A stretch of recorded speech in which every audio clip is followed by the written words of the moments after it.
Good morning friend. চলে এসেছি মাঠে।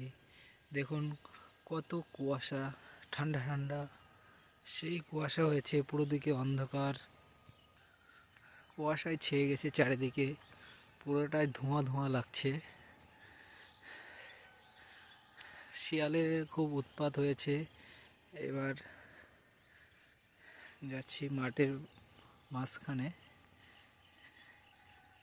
দেখুন কত সুন্দর ভিউ।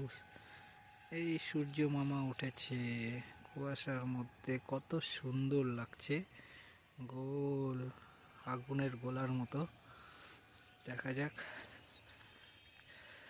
এত ঠান্ডার মধ্যে চলে এসেছি মাঠে।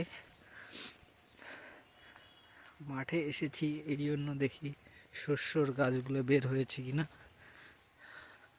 বা এই জমিতে, এটা আমাদের না, এটা একটা লোকের, বের হয়েছে খুব ছোট ছোট। আর এখানে বেশ বড় হয়েছে, খুব সুন্দর শস্যর গাছগুলো হয়েছে এখানে। খুব সুন্দর হয়েছে। আর এই যে সূর্য মামা অনেক কুয়াশায় ছেয়ে গেছে, পুরো অন্ধকার অন্ধকার লাগছে। এখন বাজে 7টা, সকাল 7টা বাজে।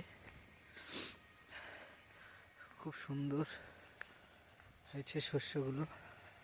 দেখা যাক আমাদের শস্যগুলো ভালো হয়েছে কিনা দেখি।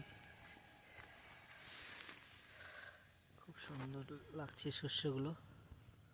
ফুল ফুটে গেছে, এটা হচ্ছে কালো শস্য, ওই জন্য ছোট অবস্থায় ফুল ফুটেছে।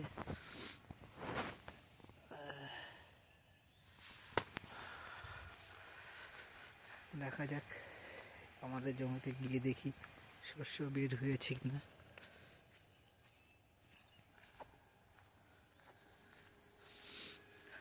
চলছি অনেক ভেতরে আমাদের মাঠ। মাঠের মাঝখানে শস্য লাগিয়েছি, পুরা কুয়াশা।